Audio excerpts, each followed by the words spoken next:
We gather this morning to share in a particular kind of community, a community of faith in which each of us is free to quest for our own way of being religious and faithful.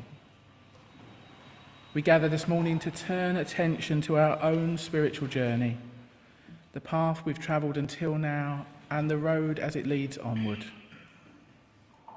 We are none of us the same as we were 20 years ago or even last week. We are none of us the same as we shall be in 5 weeks or 5 years or 10 years. As the paths of our lives cover new terrain, may we find helpful new concepts, insights and understandings of the Spirit or of the highest good in this life, and new ways to interpret those ways we've loved long and hard. And may we be open to the voice of wisdom, wherever and however we might find it, as we create, imagine and embody religious community here together today. Well, these words from our own Alex Bryanson welcome all who have gathered for this morning's service. Welcome to those of you here in the building at Essex Church, those joining us from far and wide via Zoom or indeed tuning in at a later date. For anyone who doesn't know me, my name is Jane Blackall and I'm minister with Kensington Unitarians. Our service this morning is titled Words of Wisdom. This is something we do from time to time. It probably isn't the first Words of Wisdom service that several of you have been to. And I've invited some members of the congregation, Lochlann, David, Pat and John, to share their reflections on some words, whether that's a quote or a proverb or a saying, words that have helped to guide them. Something that's given them insight or helped them find a new perspective on life, how to live. Let's light our chalice flame. It is a moment for us to pause, to gather ourselves, to forget about technical problems, lay down any worries we came in carrying. And it's a ritual that connects us with Unitarians and Unitarian Universalists the world over. It reminds us of the proudly progressive religious tradition of which this gathering is part.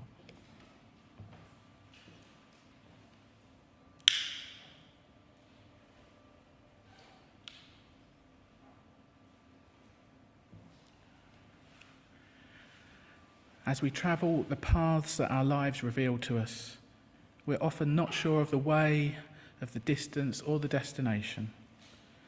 Nevertheless, we have each other. So let us look to one another for wisdom, be grateful for each other's companionship, and seek support when we have lost hope. We light this chalice this morning to signify that we are willing to take this journey together, honouring the inner light within each and every one of us. Time to sing now. Our first hymn this morning is on your hymn sheet. If you're in the building, when we gather here to worship.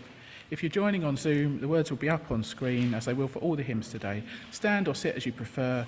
When we gather here to worship.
So let's take all of those joys and concerns, both spoken and unspoken, into an extended time of prayer and reflection now, based on the words of Miklos Seikai.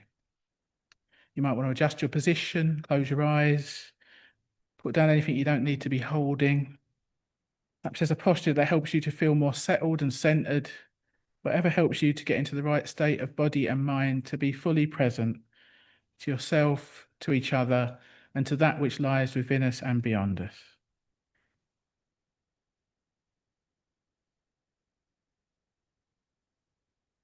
Spirit of life, God of all love, in whom we live and move and have our being, we turn our full attention to you, the light within and without, as we tune into the depths of this life and the greater wisdom to which and through which we are all intimately connected. Be with us now as we allow ourselves to drop into the silence and the stillness at the very center of our being.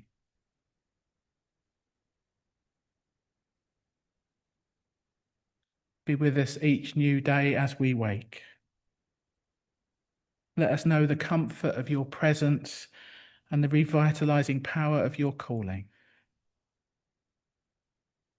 Whatever we have to face, be it joy or sorrow, give us strength to carry it through the new day.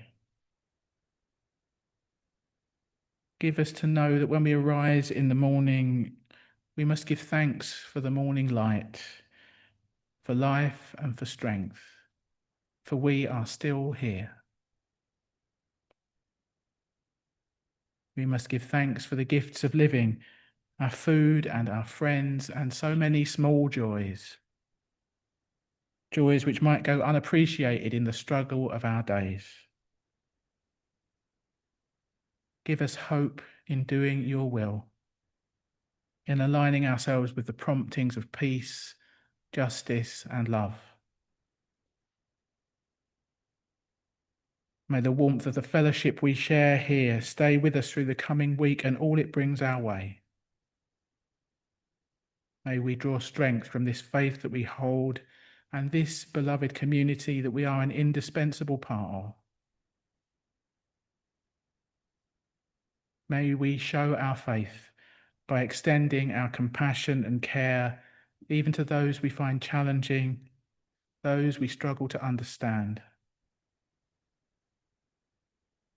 May we find strength in humility, courage in adversity, joy in diversity, and a true sense of purpose.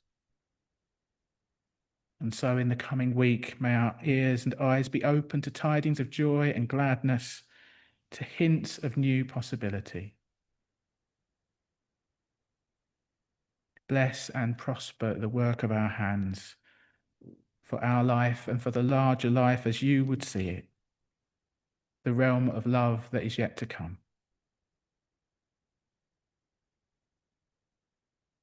And in a few moments of shared stillness now, let us call to mind those people and situations who are particularly on our hearts this morning. Think of all those issues that concern us, whether close to home or in troubled places the world over. And let us hold them gently in loving kindness for a while.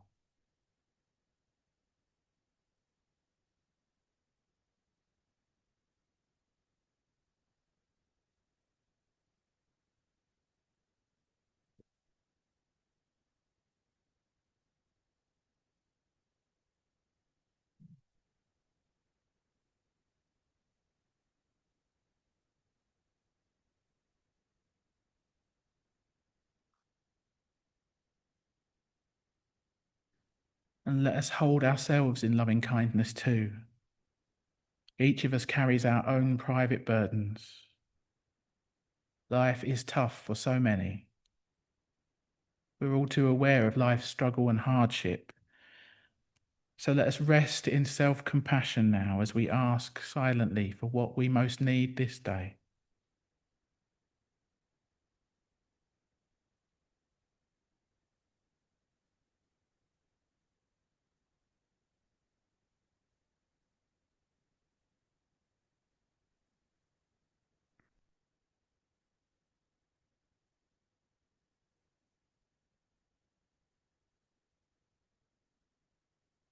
And let us take a moment longer to reflect on that week just gone in a spirit of gratitude. Let us notice and give thanks for all those blessings, be they large or small, which have helped to lift our spirits this week. Maybe we can prepare our hearts to receive life's goodness in the week ahead.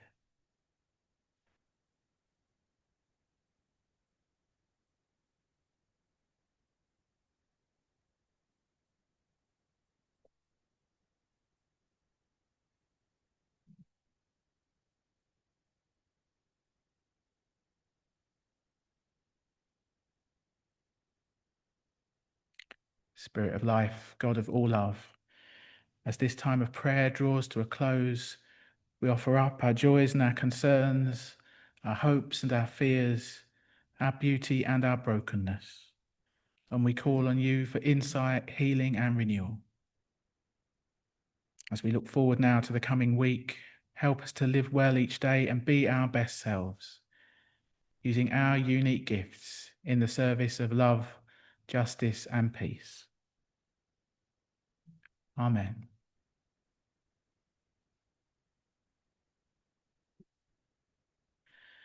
Our first reading today is taken from one of the wisdom texts in the Bible. It's from the opening chapters of the book of Proverbs, traditionally attributed to King Solomon, but apparently a collection of a hodgepodge of words of wisdom gathered from various sources over many years. As a result, it's full of contradictions and paradoxes, which seems about right. Life is like that. The wise thing to do in one circumstance might not be the wisest thing in other conditions. And so there are words of wisdom that appear to pull us in different directions, perhaps in order to steer us to a middle way. So this reading, which is taken from the Message translation of the Bible, it used contemporary language to make it more accessible, though I should say it's still got fairly dramatic imagery and unnecessarily gendered language in it. Side note. This reading lifts up the importance of learning from the wisdom of those who are more experienced, who are further along the way. Thanks, Chloe.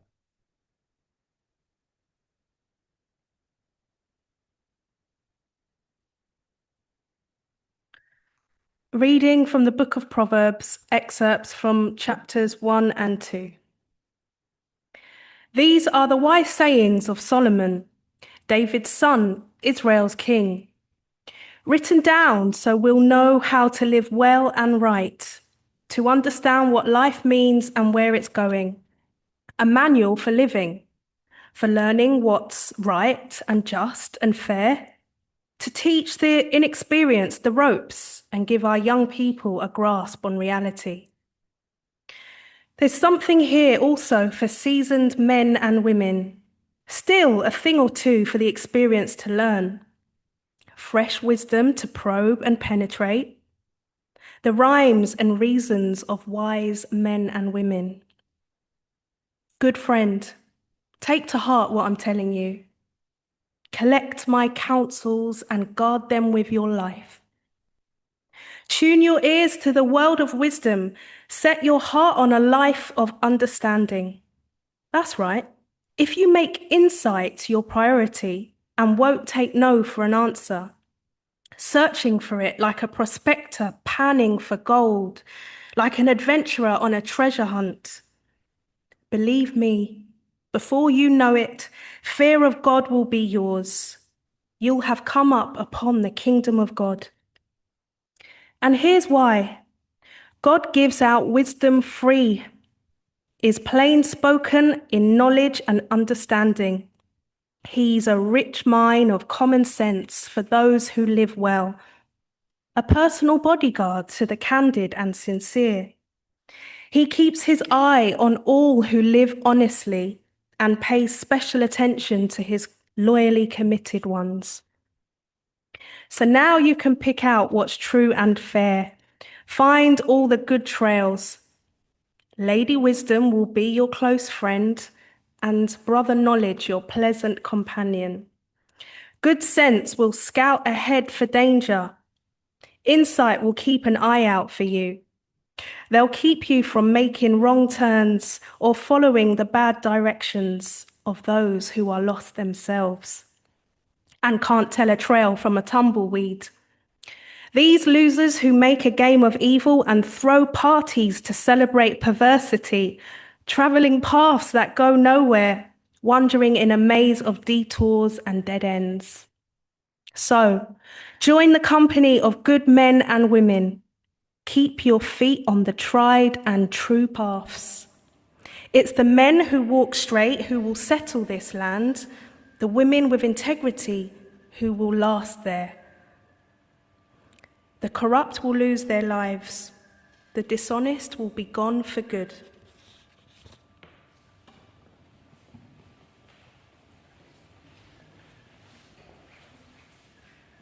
Thanks, Chloe.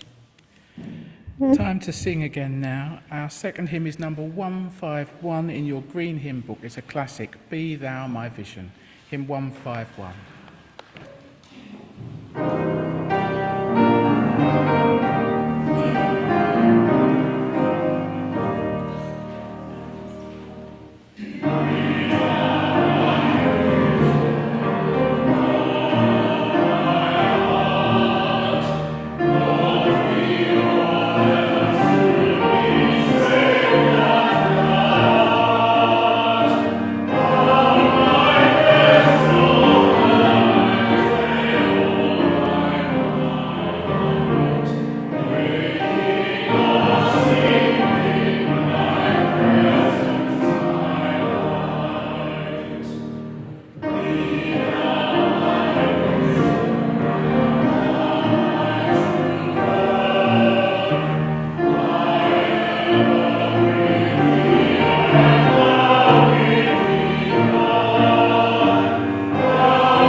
My words of wisdom are about hope, but maybe not in the way that you'd expect.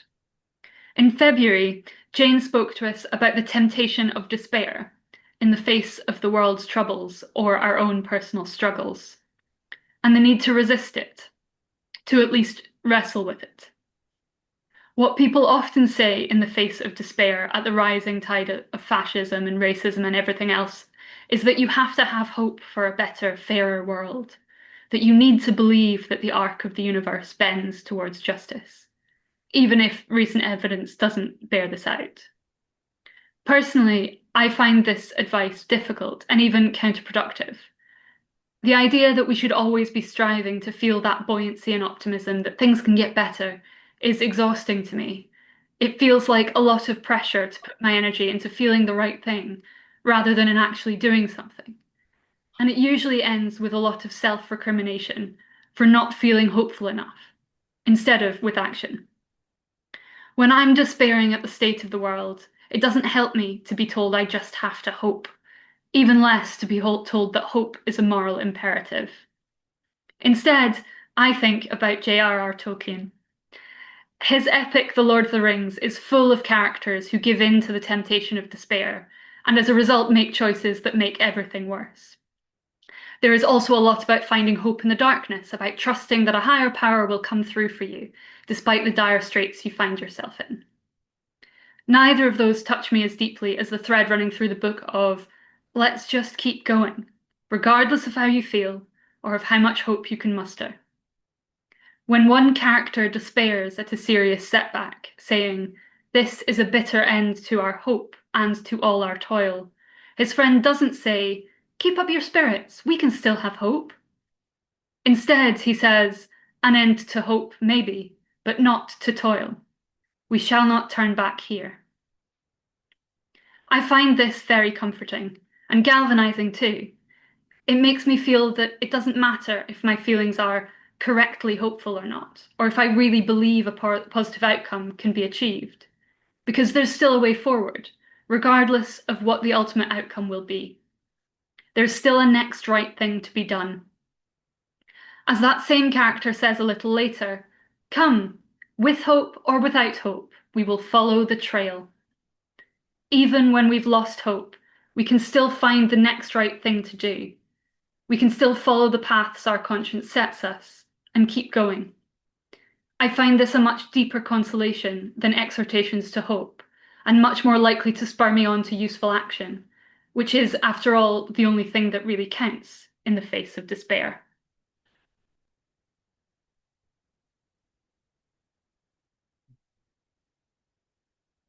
Thanks, Lochlann. So we're moving into a time of meditation now. And to take us into the stillness, I'm simply going to invite you to meditate on your own words of wisdom. That is, those wise words that you've had that made a lasting impression on you, words that you've heard and internalized, words which help to guide you as you make your way through life. These reflections will take us into a few minutes of shared silence and stillness as usual, which will end with the sound of a bell. And then we're going to hear some more lovely music for meditation. So do what you need to do to get comfortable. Adjust your position, put down anything you don't need to be holding. You might want to close your eyes, whatever helps you to be centred. And this is just an offering. Feel free to use this time to meditate in your own way. So I encourage you to think about the wise people you know or you have known. Perhaps they're family members or friends. Perhaps they're spiritual teachers or guides. Maybe the wise voices who have influenced you aren't people you know personally. Perhaps they're authors or artists or activists, people who have inspired or challenged you. Allow their words of wisdom to bubble up in your mind, the ones you carry with you. Maybe a saying or a proverb that you associate with them, maybe a teaching, perhaps some guidance that they offered you when you most needed it. And let us sit with those words of wisdom as we enter into a time of shared silence now.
Wise words, words of wisdom. There have been so many, from parents, teachers, friends, blokes leaning out the windows of their vans, advising me how to ride my bike. Now, one of the many beats I had as a journalist was covering the commercial property, real estate, scene during the boom of the early 1970s and the bust that inevitably followed. A highly successful property developer, he was worth millions, said to me one day, "I always leave something for the next person." What he meant was, if he was selling a building he reckoned was worth £1 million, he'd be happy to accept 950,000. That way, he gets a quick deal and the buyer believes he's got a bargain. Smiles all round. I've thought about this from time to time. Although simple, it is a piece of advice that, like bread dough, can be expanded in all directions. In one of the books of the Old Testament, Leviticus, we have God telling Moses, "When you reap the harvest of your land, do not reap to the very edges of your field or gather the gleanings of your harvest." Patricia and I frequently holiday on a little French island, the Ile de Ré, where this seems to be followed, well, religiously.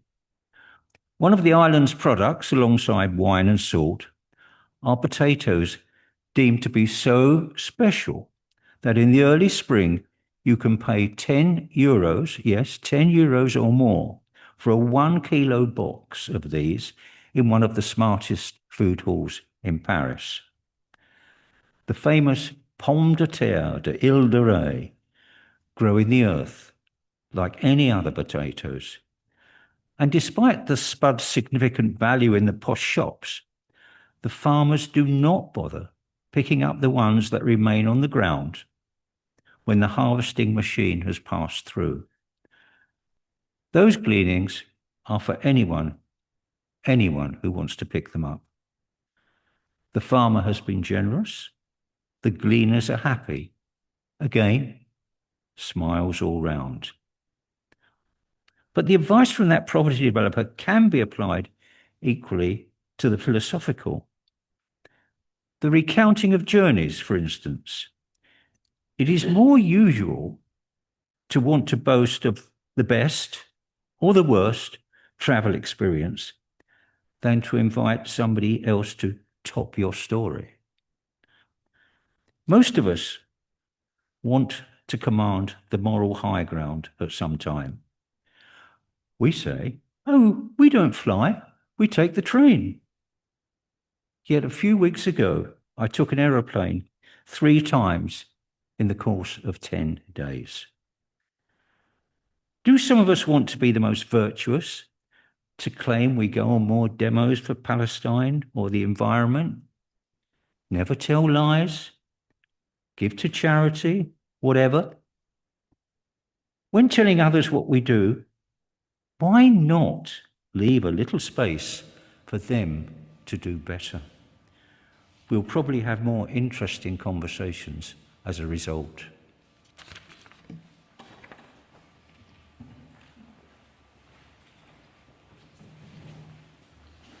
Thanks, David.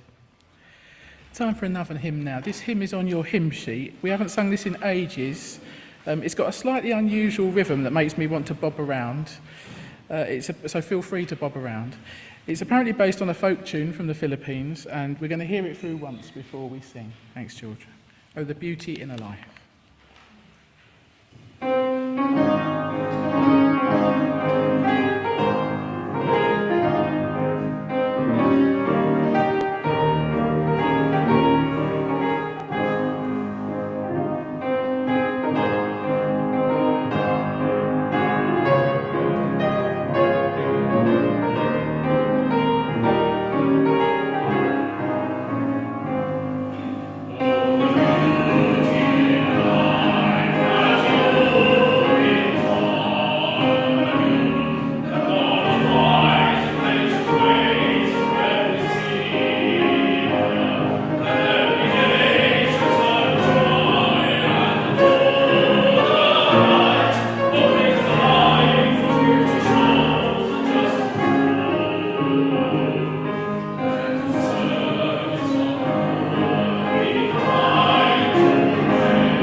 Words of wisdom.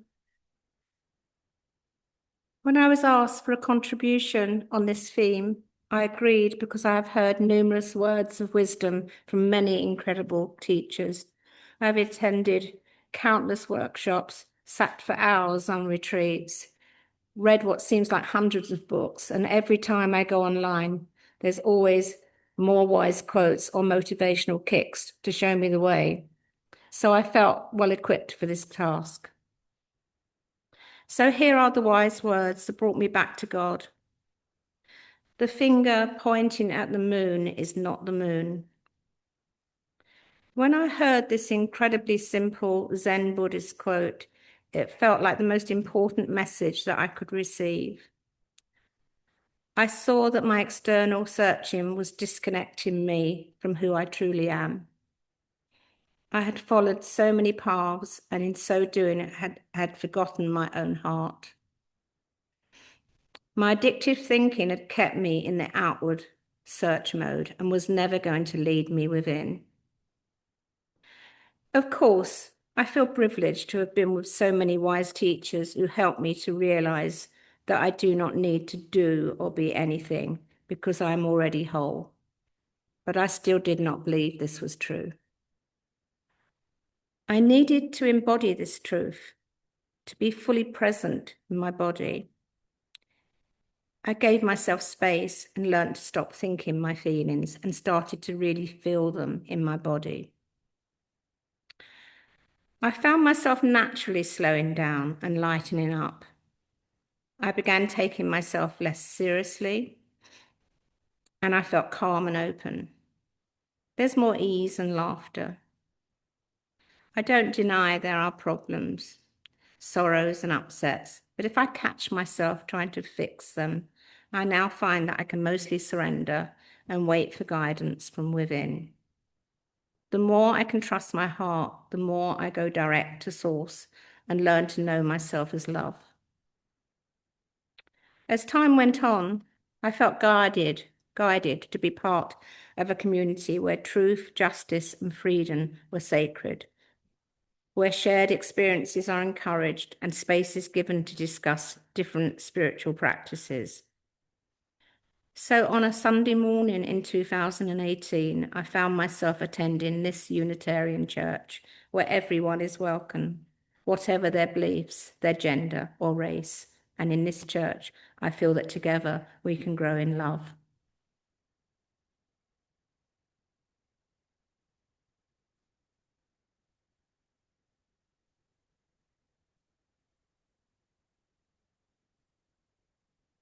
When Jane asked me to contribute to this topic, I had been reading about the life and work of David Hockney, who died on June the 11th this year.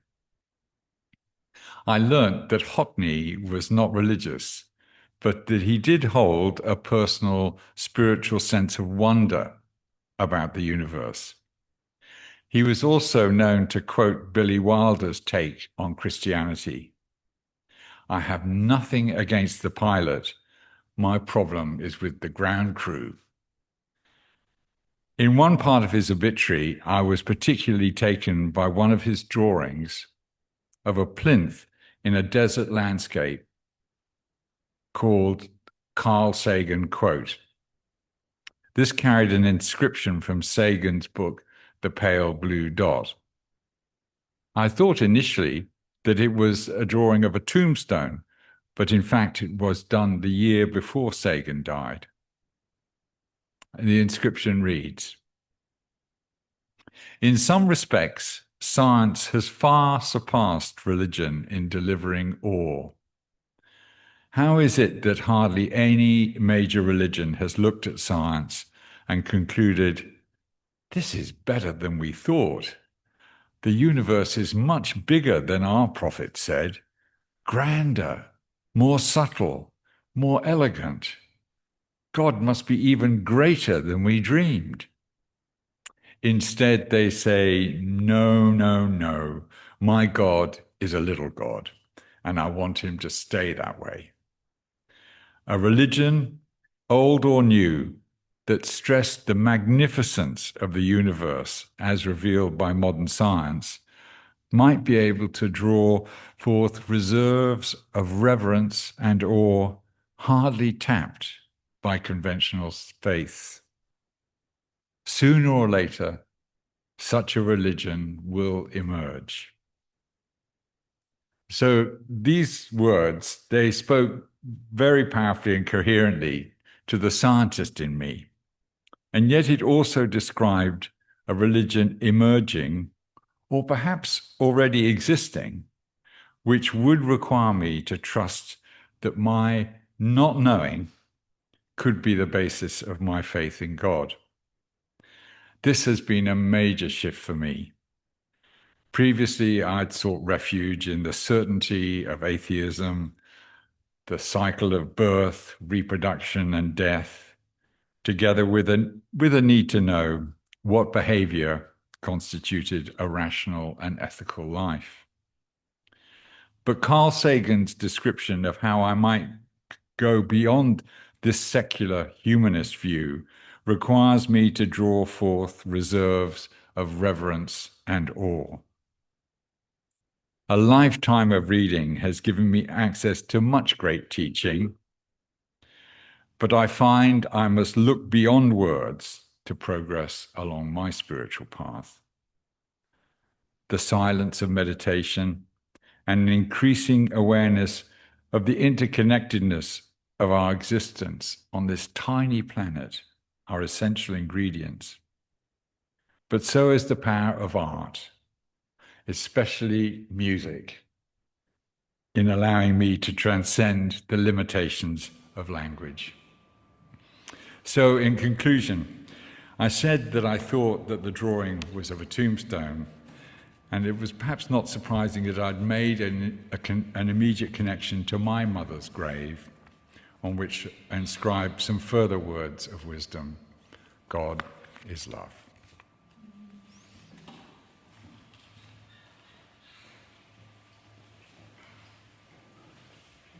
Thank you, John, and thank you, Pat, for your words of wisdom. Time for one last hymn now, one of my favourites, number 284 in the Green Book, Good Night Hymn. I always feel the need to acknowledge the absurdity of singing this in the morning, but the sentiment is too good for us to let that get in the way. Hymn 284, the Good Night Hymn.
Just a few announcements then. Thanks to Ramona for hosting in the face of more tech wobbles. Thanks to Lochlann for co-hosting online.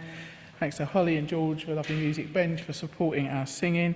Thanks to Lochlann, David, Pat and John for the reflections, and Chloe for doing our reading.